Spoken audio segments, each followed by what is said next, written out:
right, welcome to episode 4 of Education in Color. I'm your host, Saad Kabir, and I'm joined here today with Fatima Sherif, Program Director of New York City Men Teach at Lehman College. Fatima, would you like to introduce yourself to the audience? Sure. My name is Fatima Sherif. I am currently the Program Director at Lehman College for New York City Men Teach. In addition to being a Program Director, I'm also a doctoral student at the CUNY Graduate Center, working on urban education and policy. My education career spans over 15 years or more, in which I've worked in education in various capacities, beginning from absenteeism with the younger folks to emergent literacy with the really young folks, and now kind of exploring the professional outcomes of our college students. You know, it's funny. Every time I have a guest come on here, they'll be like, oh, I got 15 years, 23 years, this and that. I'm thinking all my guests are in their 30s. And, you know, I'm not going to ask your age like I asked William's age, but it's just crazy to see how you guys have all this experience, but you guys look super young. But, all right, cool. Let's move on to the second question. You know I'm not answering that one. Yeah, I know, right? We got to have that confidentiality. So moving on to the first question, I wanted to ask you, what was your educational experience like growing up? And what was your relationship with school and just education in general? Right. So, I grew up in Massachusetts, Boston, and I would say my interest kind of peaked in education when I was a high schooler, really. So, you know, from the beginning stages, I always went to private school and transitioned into public education right about sophomore year of high school. And just that transition from attending a school that was privately owned, a little bit more affluent to then a school, you know, public education, I saw very distinct differences related to just like the structural apparatus of the facilities, down to the textbooks. And that kind of was like my first kind of soft open to say like, this is very different than what I'm used to. And then we took like a field trip. It was my sophomore year of high school, and we went to another, a surrounding neighborhood, I should say, which was more of a affluent community. And they were also a public high school, but there were real big differences. I'm talking about, they had a hockey facility on their campus, which is not what I was used to at my now high school. And it was just very different. I was like, what is this called? So that was something that I leaned into, and had various conversations with my teachers. And they were like, well, we're talking about equity. And that is what started like my journey into deep diving on kind of like the differences in educational spaces and what this looks like in these various spaces. So you mentioned you grew up in Massachusetts, correct? I have a list, but it's so hard for me to pronounce all these things like multiple S's or C's or whatnot. No worries. How was the culture like over there? And you mentioned that you went to a school that was privately owned for the better part of your adolescent education. And then when you were in high school, your sophomore year is when you went to the public school system in Massachusetts. So again, I'm just curious, what was the culture like? Was there a culture shock aspect that happened to you when you made that change? And just in general, how was it different than New York City's public system? I would say it was different. Just we had a little bit more freedom at the public school level. Like, you know, as simple as wearing regular clothes as opposed to uniforms. Right. So that was like the first or the biggest difference immediately out. But then also there was this idea of, you know, being able to explore kind of like your independence. I think I would say that being in public school was like the first time I got to say, okay, I can kind of figure out kind of what student I wanted to be. And I had some really good teachers. I had some great educators and you know, in both spaces, but definitely in the public school space, there was this leaning into your independence, and it's kind of like self-exploration in terms of identity, who you want to be as a student, and kind of like what you would like to do as a career. Versus, I would say, in like my private education, it was very structured, and there was no, you know, autonomy, right? Like I said, we all wore uniform. You took the same religion class every day, and there was no kind of we weren't allowed to kind of, I guess, think outside of what was expected of you, and if that makes sense. So again, you have to live a very religious, pious lifestyle while you're in school, and it's kind of crazy, but like that was the expectation, even though I was a student. So yeah. Interesting. And you mentioned that you said you had a lot of great educators during your upbringing. I want to ask, have any of those educators been of a diverse background, or have they all been from a similar background? So prior to attending public school, all my educators looked the same. I think I only had one male educator, but there was no variations in terms of race or even culture, I would say. But when I went to public school, we had teachers. I had a Black male educator. I had a Black woman educator. I had, my public high school, my educators were definitely more diverse. We had some members of the LGBTQI community that were there, and that was great just because, again, I came from a very kind of rigid background that was not fond of like creativity at all in that aspect. And this begs the question, how did you start your professional career in education, and what moment really made you realize, all right, this is the work that I want to do for the rest of my life, or at least for the foreseeable future?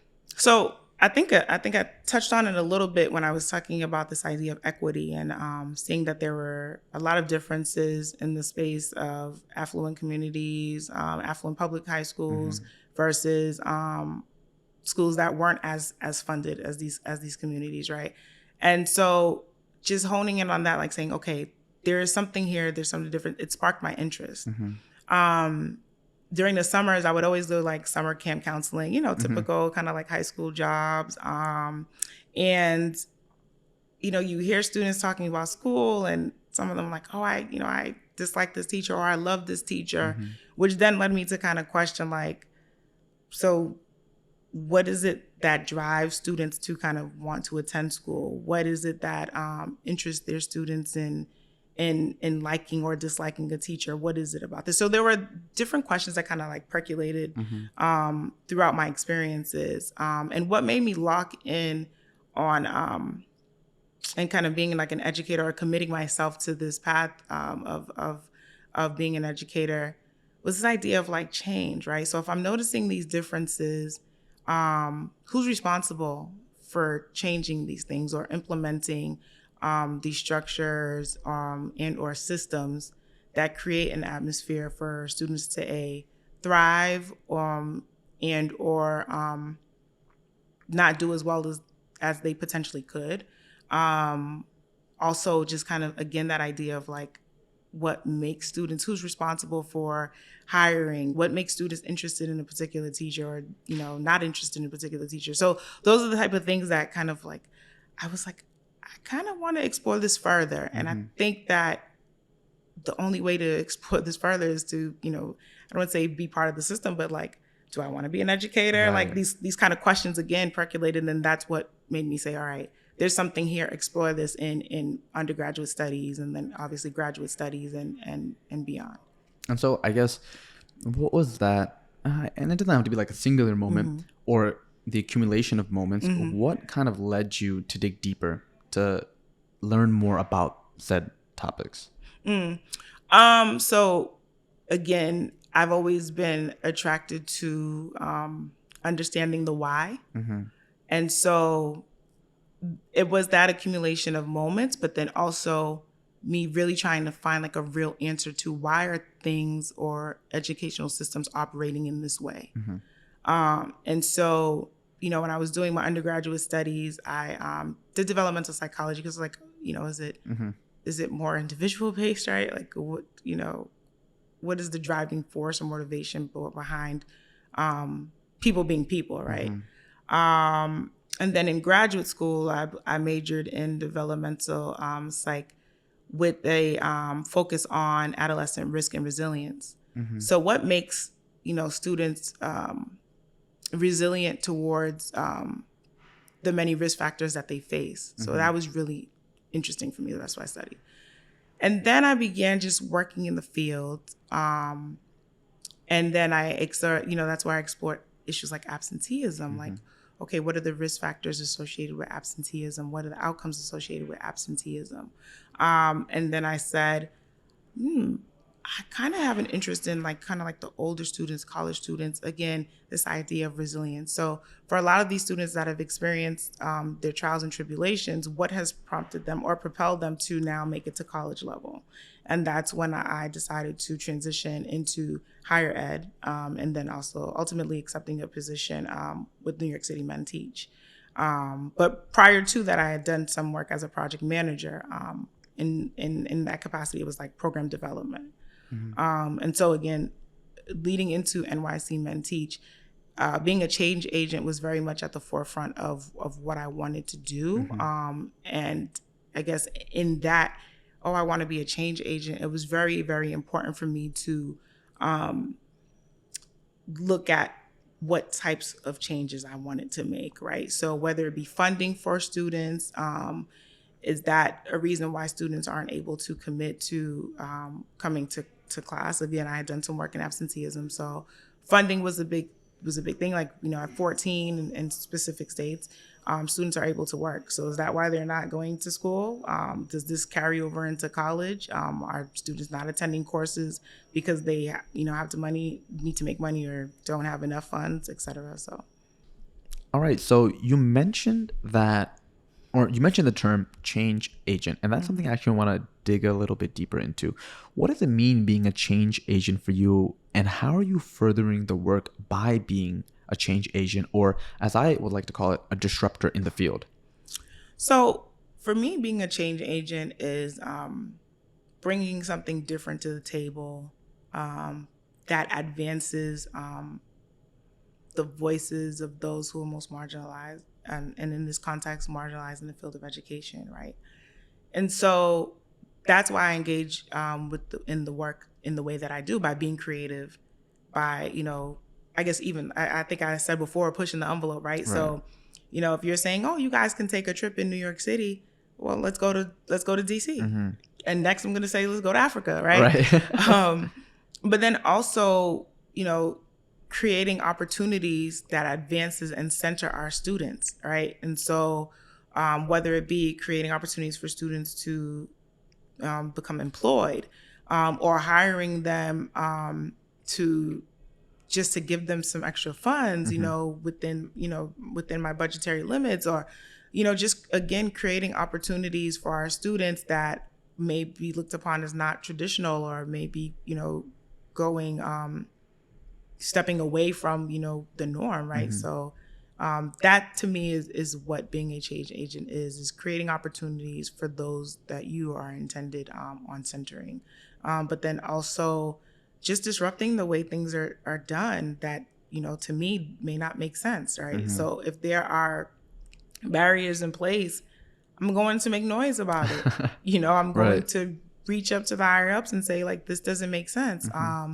Sometimes I feel like, not sometimes, oftentimes, we have to use our voice and not exist in the space of fear. And I recognize that I may be, speaking from a place of privilege, in the sense of like, being financially independent, and or just, academically receiving a certain level of education, et cetera. So I recognize my privilege in that way.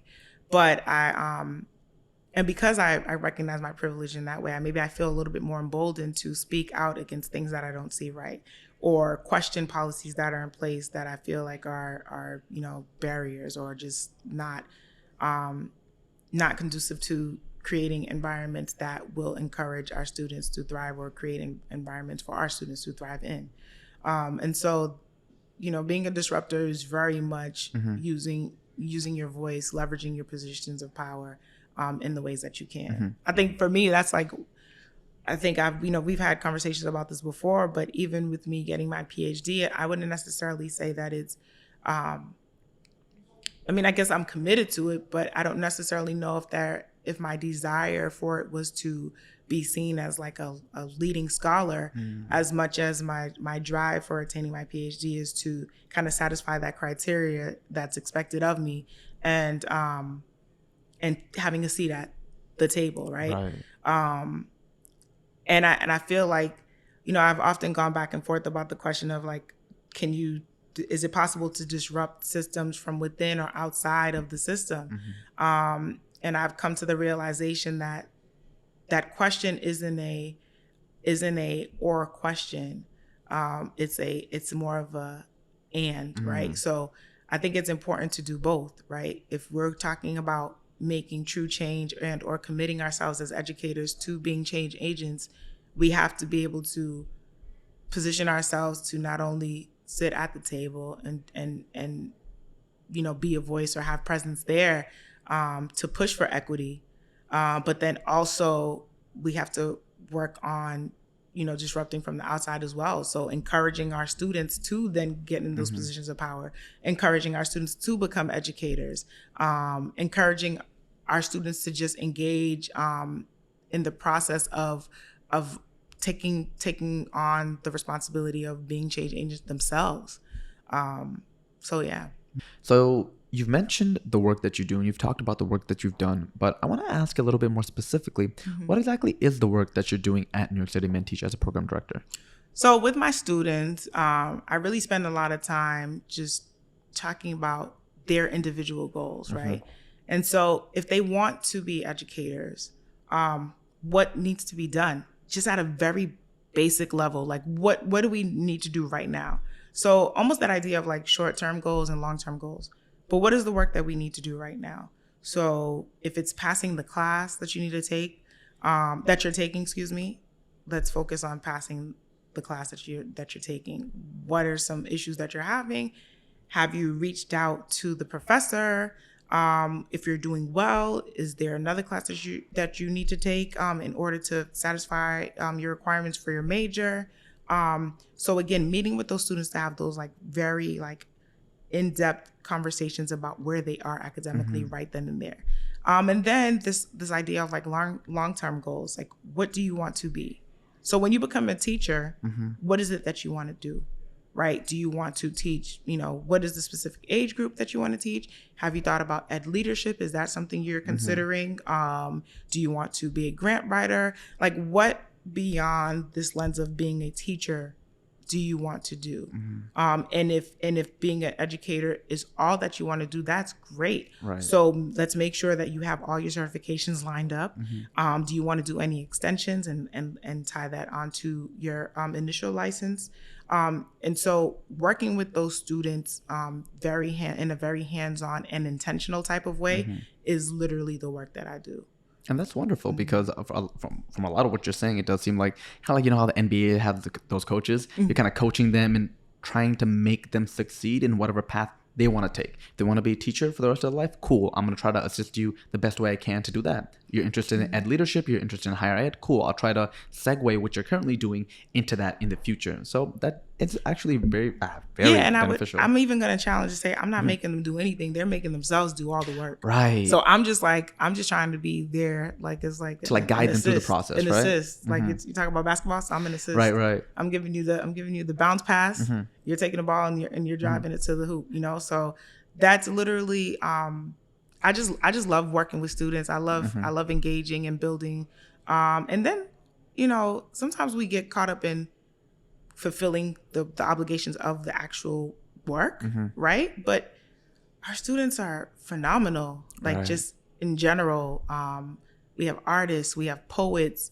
I have a student, I'm thinking about one student, her book is coming out in September. But she just got a 2-book publishing deal with Scholastic. Yeah. So, we have students that are doing great things. And she's also a student who is a licensed educator, and went through the process, received their licensure at Lehman College, was an educator for 3 years before getting the book publishing deal. And so, I have one student in particular. He's been on the Drew Barrymore show. He receives awards from Carmelo Anthony, funding. He does so many great things outside of just his work as a teacher. He's actually fundraising for his students. So, learning from him is something that empowers me because, with his fundraising abilities for in school supplies or in his classroom supplies, I'm able to now prompt our students to say, oh, you know what, donors choose or something like that. Right. The student has used this and this is how they've been able to fund their classroom. So you're not spending all your money on supplies, et cetera. So I just love engaging with our students in that way, talking about life with our students. So having those kind of thought-provoking conversations about, you know, financial literacy, like thinking about, you know, money, like as an educator, what are you doing with your money? Right. What access do you have to different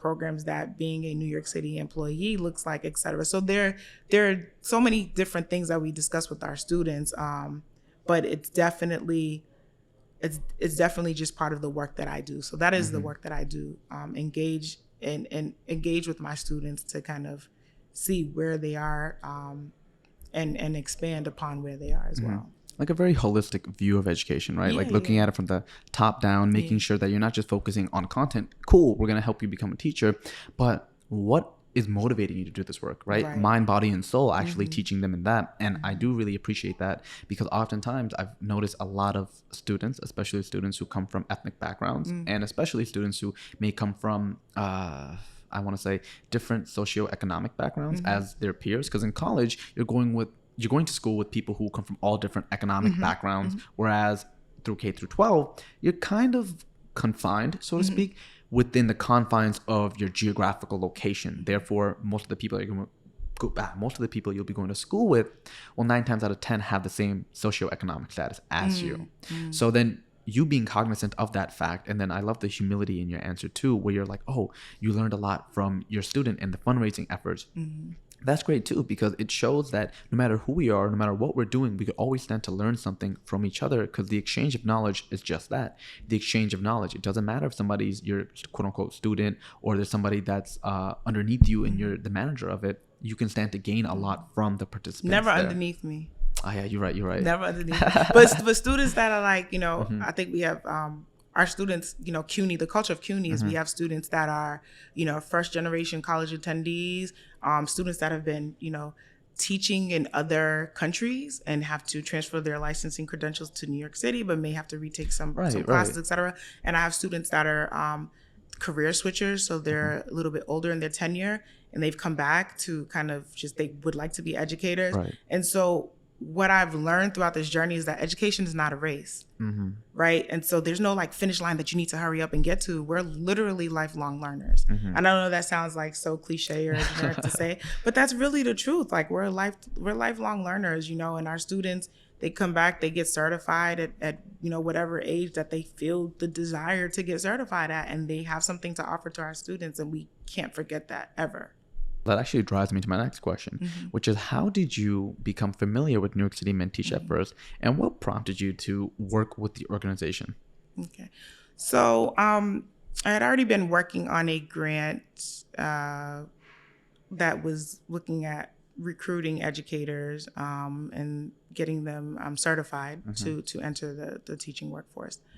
And because of my relationship with our dean, she mentioned that there was a program that was getting launched, and it was called New York City Men Teach. And if I had some interest in it, you know, here are the specs, the ideas to recruit male educators of color into the classroom. And I was like, oh, this sounds really interesting. So that piqued my interest. I went to a initial meeting at our central office, and it was clear that it was something that was well-funded, well-intentioned, but it hadn't been rolled out yet. So again, with my background in project management, I was like, oh, this is a great opportunity to kind of like be part of something in the inception, and really see if we can get this program up and running. Because there was a lot of freedom that was given to us to kind of build out the program as we see fit on our campus, which is, again, something that I was immediately attracted to, this idea of being able to build a program on my own as I see fit, obviously within the parameters, right? Like there were things that we had to do. We're recruiting educators. We had target numbers that we had to hit, et cetera. But in terms of the freedom that we had to be creative with our recruitment, devising our, you know, our plans, our check-ins with our students, et cetera, that really attracted me to NYC Men Teach. And so when I decided to, you know, be a part, it was like kind of like magic from there. It was, very integral in kind of like the rollout, the design in terms of the flyer, et cetera. So, and I'm glad that you mentioned the whole creative freedom piece, because New York City Men Teach, they have 15 chapters, I think, across all the CUNY campuses. And so when I think of New York City Men Teach, I realize that every different campus has a different environment. They're all located in different places, but then also the program managers in each of these campuses have their own special spin on the program that they manage there. So I want to ask you, what do you feel like is your creative spin that you put on the New York City Men Teach chapter at Lehman College? So at Lehman, we try to cultivate an environment that is very community oriented. And so by that, I believe we were one of the only programs initially that had a lab space for our students. So we ordered laptops, exam prep material. We created the room. We had food because college students, if you're a college student, you know anything about free college food. I used to go around all the time like, yo, which room got free food? I bet I'll sign this paper just to get a sandwich. Yes, that's major. But it was really this idea of creating a community. So while the students weren't necessarily part of NYC Men Teach as cohorts, we tried to, again, create that cohort feel where it was like, you guys are all in this together. The idea of becoming certified educators, rely on each other to get through your coursework, rely on each other to get through your certification exams. And so that was, I guess, like a primary function of how we wanted to build out the program and being creative in that way. So literally asking for a bigger space because I knew what I wanted to do with that space. Like I wanted to make it a lab. I wanted to make it accessible to students. I wanted to, put a refrigerator and a microwave in there and really cultivate an environment that students felt like, oh, I have a safe space to go to in which I know that I'll get additional resources as well. And I guess I want to dive a little bit deeper into the whole creating that community space. I want to know what prompted you to do that, and why do you feel that it's very important for these prospective educators to have that communal space? I mean, I think for me I try to be as creative as possible because I feel like there's no task that, can't be done or there isn't an issue that can't be handled. So I lean on my creativity a lot. And literally when I was thinking about recruitment, getting more Black male educators of color into the classroom, if we're talking about recruiting, how do we get people to see that a program is committed to them and is a viable option? Like, I want you to be part of New York City Men Teach, but I want you to be part of New York City Men Teach because I don't want you to feel like your educational path is something that you're doing alone. Right. And I think something I've noticed about New York City in general, we're all commuters, right? And so because we're commuters, people are kind of often seeing each other in the classroom and then commuting to their next activity, commuting to work or commuting to their next, set of responsibilities. And I wanted to create a space where even if you are commuting to go to work, you have a space that you can drop by and get some support, get some snacks, or check in to get some of the needs that you need met. And that's what I wanted to create in that space. And that's what prompted me to just, again, think outside the box and say,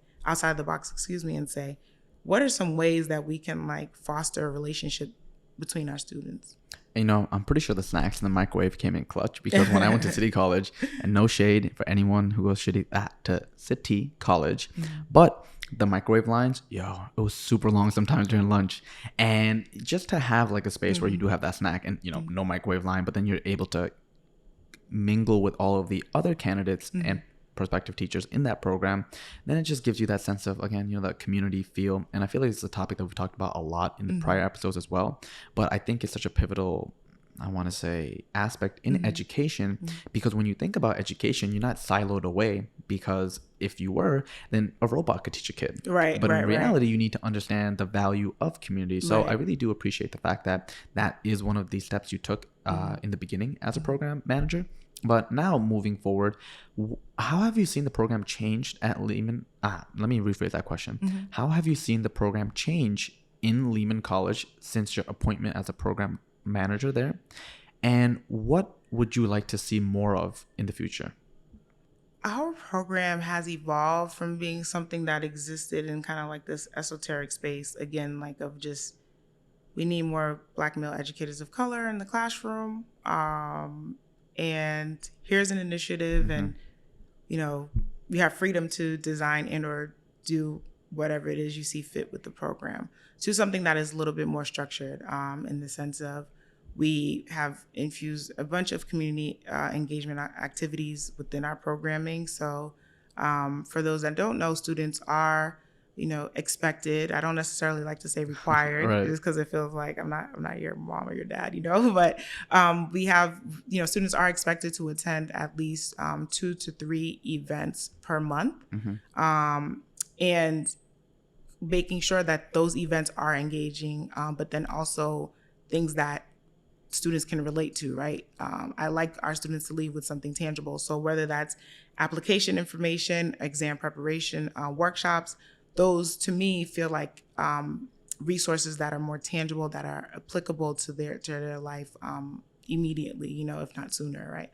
And so the program has evolved to creating a space that allows for students to just engage in various aspects of their professional development. We have teacher identity trainings. We've taken our students to Washington, D.C., something that we just kind of, well, something that I was just like, I think this will be a great opportunity for students to A, get out of the city, but then B, you know, visit the African American History Museum in Washington, D.C., spend some time just bonding, meeting with other educators in different districts, seeing what education looks like in their districts. And so again, this idea of growing and maximizing our resources has been something that we've relied heavily on, and that has kind of like changed our programming at Lehman. In terms of where I would like our program to go, I would just like to do it bigger and better. That's always my goal. So, you know, our first trip to Washington, D.C., we had 8 students.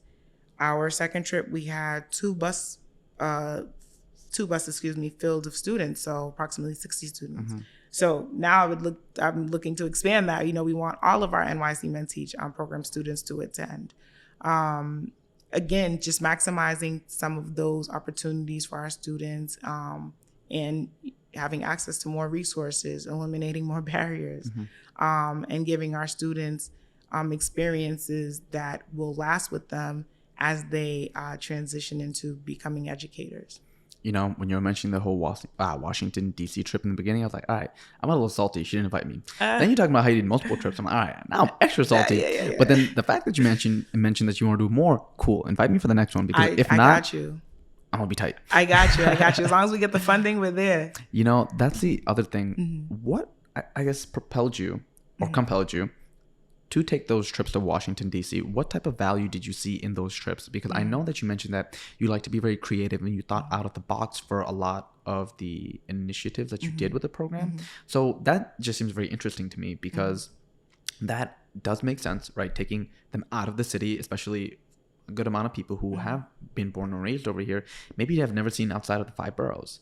And so I guess, what was your train of thought like and thought process like in crafting that Washington, D.C. trip? And what value did you see the students walk away with? So I think, like, as educators, it's really important that we expand our minds, right? And that's one of the things that we know, like, you're never too old to learn. And that, combined with this freedom of our budgets, to kind of just do whatever we saw fit, I was like, as an educator, what would contribute to my self-identity? Who do I want to be as a teacher?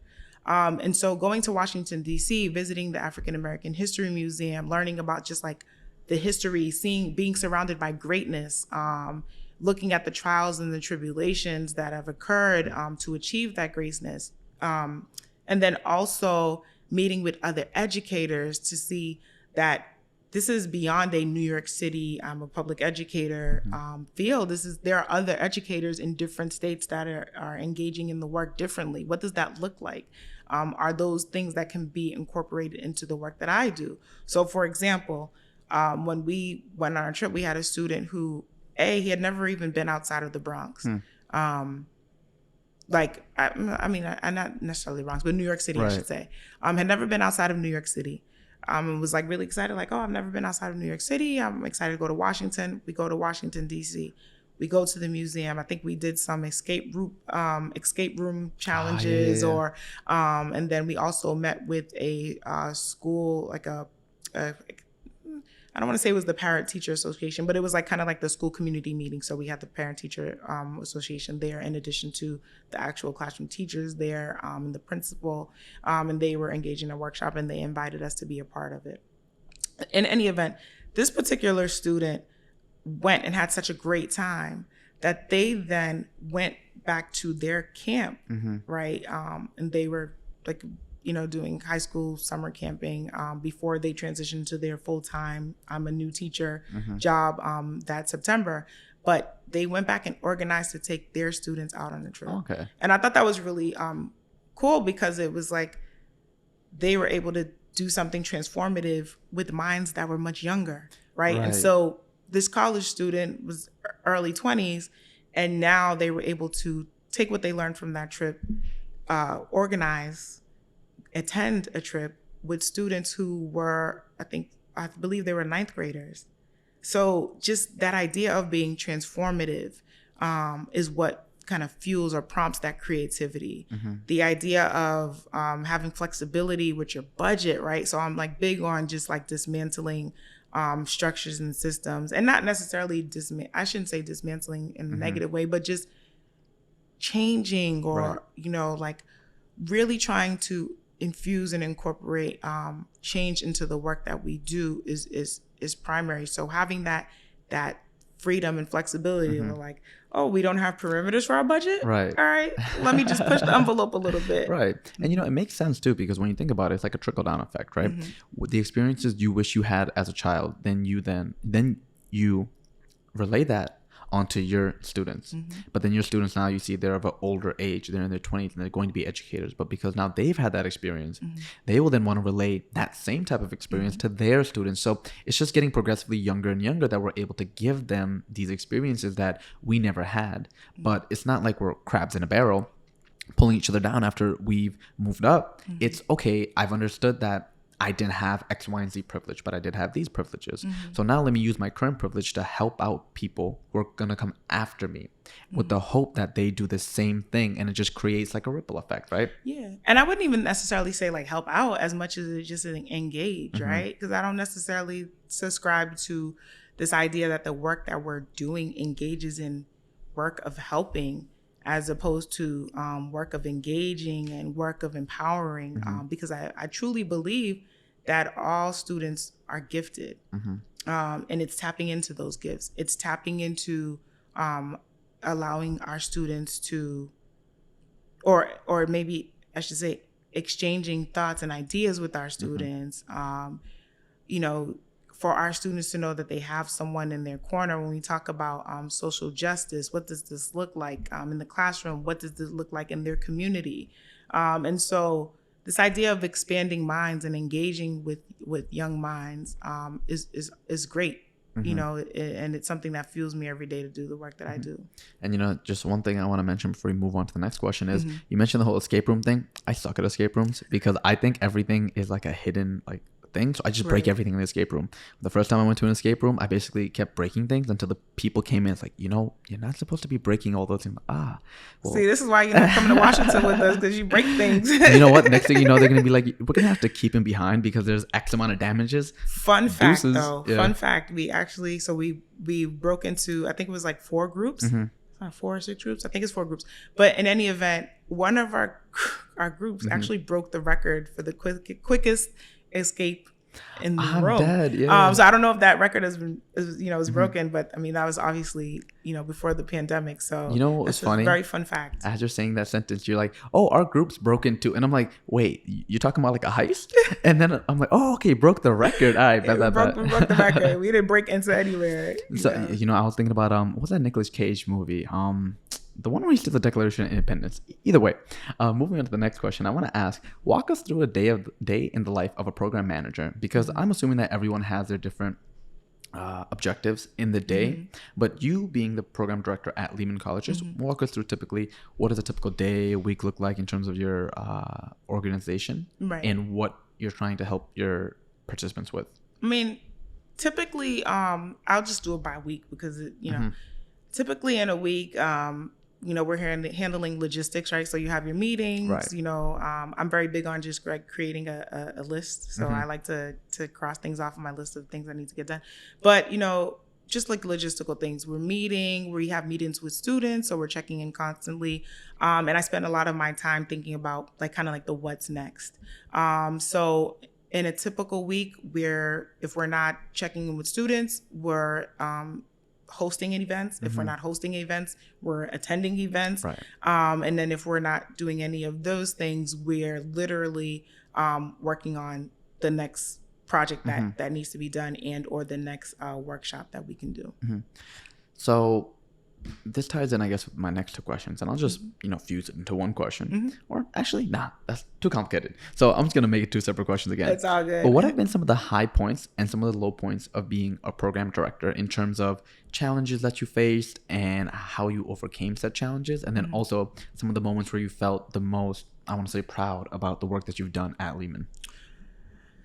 So I think the high points for me has literally been just creating or thinking of events and then seeing them come into fruition. Those are always high moments for me because I'm very big on doing things that are different. So, going to Washington, D.C. again, especially when we're talking about our funding source, there are all types of barriers that exist, and you have to kind of figure out how to navigate those barriers to make things happen. And so while that felt like a very arduous task because we were the first group to do it, it was quite the challenge, but it felt so rewarding again to see that student then take what he learned from that experience and incorporate it into his classroom. I think some of the low points is again having to concede to some of those barriers that exist. So when there are things that are not within our funding parameters, that's always difficult to kind of deal with.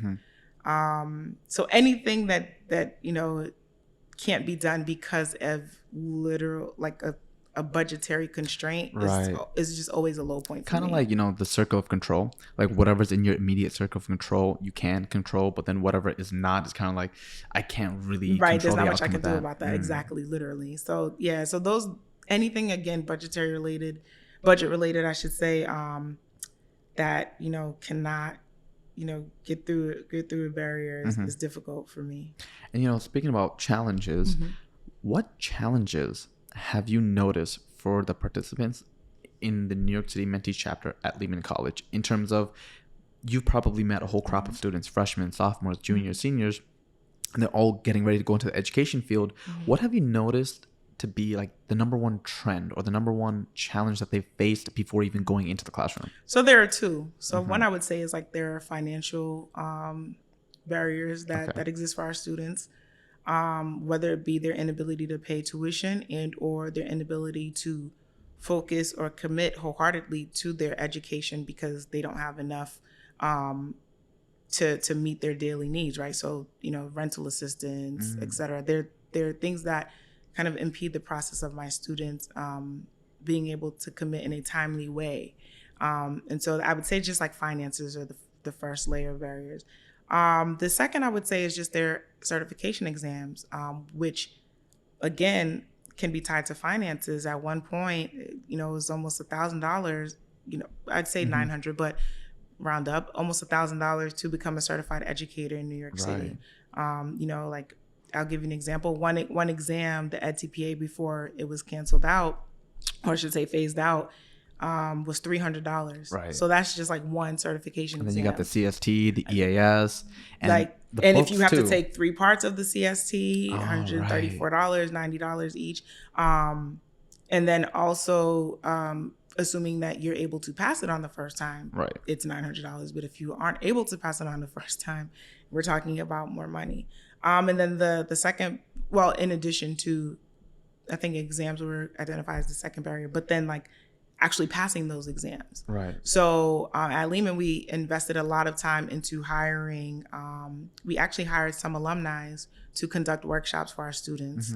So these were alumni that were very successful in their certification exam, passed the exam, and like recently passed the exams, you know? So we hired them to kind of conduct these workshops for our students, kind of guide them on like, this is what you need to study, this is how many hours you need to study, etc. But literally conduct full-scale workshops to contribute to them improving their scores on their exams. And that's great that you did that too, by actually taking the alumni who passed the exams, because they could speak to it better than, quite frankly, anyone else could. Literally, like, just some new energy, being that they're new educators, but also they're educators that passed their exams, so they know the struggle and can relate to the students much more.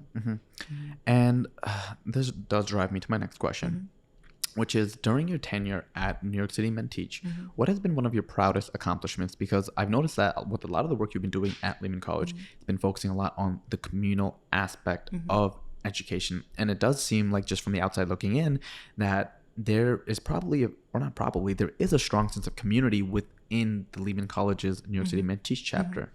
And so, again, what is the proudest accomplishment you've had during your tenure there? So I think the proudest accomplishment I've had at Lehman College was starting the Student Ambassador Program. Okay. And for those that aren't familiar, student ambassadors are kind of like student representatives of New York City Men Teach. And I initially created it because I wanted to empower our students. I was like, okay, we're not able to give them tuition funding, which is like, that's a whole separate conversation that, that we could have. I should have put that in the other question you asked me. But I wanted our students to, beyond Metro cards, beyond certification exam workshops, and even their professional identity, I wanted to give students a sense of ownership over their positioning within New York City Men Teach. So this is yours, and you are a representative of New York City Men Teach. And so students were able to take that, put that on their resumes, especially for those students who, maybe they didn't have like their first formal job or something, or, it wasn't tied to education. I wanted to empower our students with something that, again, gave them some credentials to put on their resumes, but also empowered them to say like they are part of this and this is for them. And so once we rolled it out at Lehman, our central office was very much like, we love this idea, let's do it across the board. And so through creating that, and now we've had the program, since 2015, every CUNY campus has had funding to hire no less than 2 college assistants in the role as student ambassador. So that to me is the proudest moment, is that I was able to create something that was, received and respected by those who were in positions of power, and then we were able to replicate it, and which allowed for more students to have access to the same, to more money, obviously, because that again is an issue, but then also that sense of empowerment to feel like they are part of something and they have some ownership over it as well. So I guess I gotta thank you for the fact that I did work as an ambassador, I think like 2017-ish, when I was at City College. So thanks for that. That was me. humbly. I you know say what? That out. But the great part about it is, speaking from firsthand experience, that actually really was beneficial, because it allowed me to make my own networks, join a lot of the initiatives that they were doing, like the New York City Men Teach Summer Fellowship. I did that 2 years in a row, 1 year as a fellow and then 1 year as an ambassador, helping manage the program. And then just meeting all these different people, being able to work with the DOE much more being able to work with the DOE in a close manner. And then just having that professional community being built. And I do feel like one of the best parts of being an ambassador was the fact that the work that I was doing directly correlated to the work that I wanted to do later on. Even though, I decided not to teach full-time forever, I still unlocked a lot of value from that. And I also noticed that in every other college, whenever we do like these Men Teach conventions, it'd be like, I don't know, like different opposing teams or whatever, right? I'd be like, oh, so you're the ambassador for this college? It's cool. And then like one of the colleges, I think it was York, right? Like they'd always pull up with Nike Tech swag. So I was like, yo, how do you guys got money for that Nike It's Tech that stuff? freedom and flexibility on their campus, man. And that's the thing, like you'll find that different campus has like, they have a different level of access to using their resources in different ways. So that was a shout out to Richard at York. he actually used his own funding to Oh, do word? that. So just letting you know that right now. So You know what? I'm gonna bring him on this on an episode on the podcast. I'm gonna tell him, you should. please get me, a Nike Tech hoodie, sweats. I don't know, maybe some sneakers too. But all right, you know what? They're swagged out. I can't compete with that, but I could take you on trips. You know what? I don't mind that if we could break another record for like the escape room. I'll just keep breaking stuff until they're like, all right, you guys win. So this is why I had to rescind your invite, because I can't have you break it. This is not. That's not the example we want to set. My heart just shattered in two, just like all the objects I'd break in the escape room. Wow, this is too much. But a lot of like I'm just noticing everything that you're talking about at Lehman College. And I just realized Lehman College is a 4-year college, right? So it's a senior college. And they already have a school of education within the college then, correct? And so we're actually housed in the School of Education. Oh, nice. And so I want to ask, where do you see a lot of, because I'm assuming you get a good amount of transfer students from the community college. And so where do you see the most influx of community college transfers to Lehman's New York City Men Teach program? So our first point of transfer in terms of those that provide us with the highest amount of transfers come from Bronx Community College. And then second runner would be Hostels. Okay. And both of those colleges I would say is due to proximity, closeness to Lehman College. So it's not unknown. And so a lot of our transfer students do come from those two particular sources. But I mean, they come from all over New York City, obviously, and all over, we'll have even the Borough Manhattan Community College. They have students that come transfer to us as well. But what's nice about New York City Men Teach is that if you are part of New York City Men Teach at a community college, you're able to just, roll right into NYC Men Teach at the senior college without having to submit a new application. And in fact, all the directors at the various colleges communicate with each other, and thus just makes it an easier transition because they just send over the files. So that makes things easier. And then I want to ask, how big is the chapter at Lehman College? I mean, if it's confidential information, we can't share it. That's cool. But if it's not confidential information, how big is the chapter at Lehman? Right. Well, it's not publicly listed on any of the websites. But on average, within the year, we service between, I would say, 60 and 70 students on average. Damn, I feel like Kevin Hart. some programs, some years, obviously, we've had, upwards to like almost 100 students. And some years, we've seen less than that, primarily because there might have been other grants and there's a conflict of interest. So we can't have students part of two programs. But on average, I would say about between 60 and 70 is our comfort. That's great. Comfort zone. And then out of that 60 and 70 typically, what is the percentage that is program tracked and that is pipeline? So we only program our students. Oh, nice. Yeah. Initially, when we first started, we had students on the pipeline track. And for those that aren't familiar with pipeline, it just means that they don't get any of the monetary incentives. And that could be literally because they're not taking certification exams, so they don't benefit from the certification voucher. But we only accept program students at this point because we've really locked in on those students that are on the education track, meaning like they don't just have this express interest, they're literally on track to become educators, and or they are already, on a certification route. Right. So, yeah. And then I wanted to ask too, if anyone at Lehman College is watching this and they wanted to get in contact with the New York City Men Teach chapter at Lehman College, what would they do to get the process started? So the first thing I would say, and this is for anyone, whether it be Lehman or not, is you can go to NYC Men Teach /CUNY.org and you should be able to see the application or access the application to apply to NYC Men Teach at the CUNY level anyhow. And then it would immediately get filtered out to the various campuses. So that's our primary link. And then if you want to access me, I would give you my email, but it's so long, I'm sure you could just put it at the end or put it in the notes or something like that. But you could just literally look up Fatima Sherif and you should be able to see me at Lehman College. Cool. So if anyone's interested in joining the Men Teach chapter at Lehman College, please feel free to Google Fatima's name or just, check it out. I'm pretty sure you guys will find it. Now we're kind of moving on to the last segment of this podcast. And this is a question I asked all my guests, and I've gotten a variety of responses. But I want to ask you, if you could go back in time and do anything differently, be it professionally or personally, would you do anything different and why? And if you don't want to do anything different, that's fine too. Yeah, I probably wouldn't do anything differently.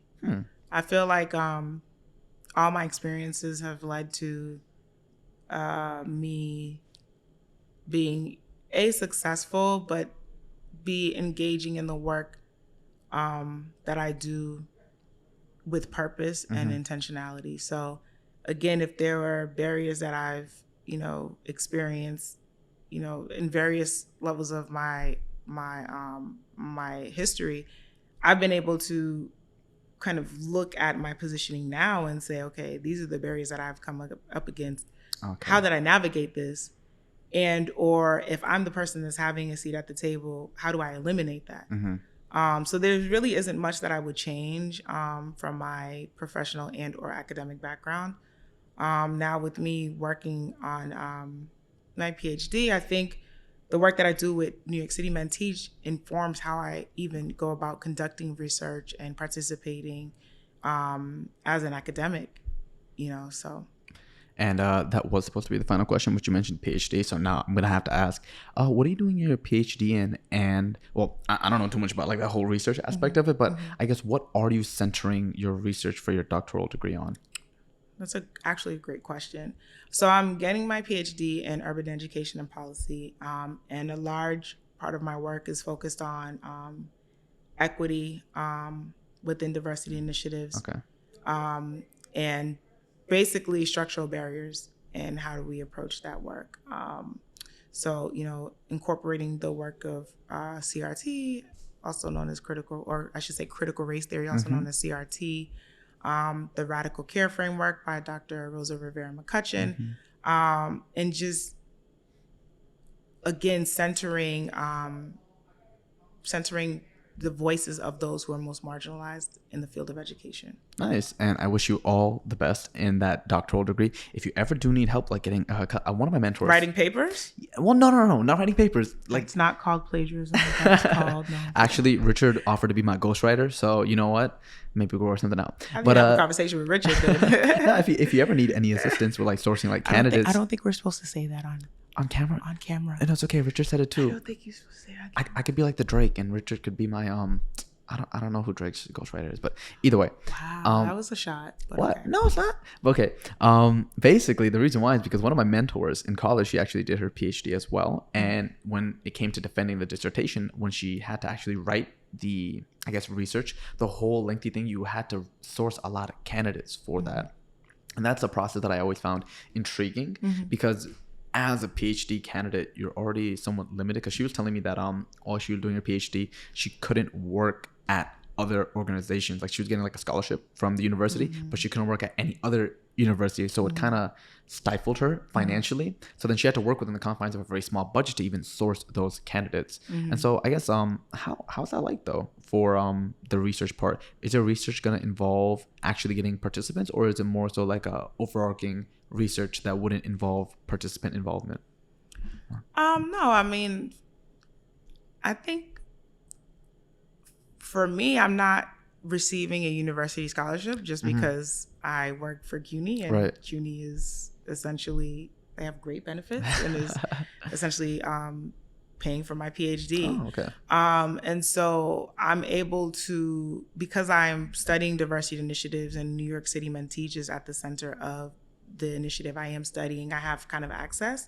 But I think it's just about, leveraging, I want to say allies, but not necessarily allies in this context, but leveraging the resources that are around you. Got it. And I think that's primary for me. So I haven't had like too much of a difficult time with, not being able to work because I'm getting paid as a research assistant for this professor or anything like that. That hasn't been a barrier that I've faced. Nice. And basically that wraps up all the questions that I have. Before we do wrap up, I want to give you the chance to essentially shout out any stakeholders, people that you know in this last segment, if you have any important messages that you feel like need to be said. But yeah, the floor is yours. I think something that I would like as a takeaway from this discussion is that, barriers and or systemic oppression have to be met with boldness and loud voices. I would even, dare I say, bold being primary.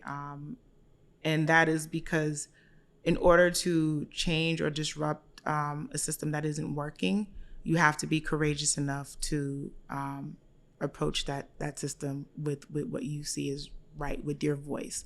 So that means kind of amplifying, the fact that you see things that aren't right and putting it out there that I don't agree with, this policy or the way that this is working out.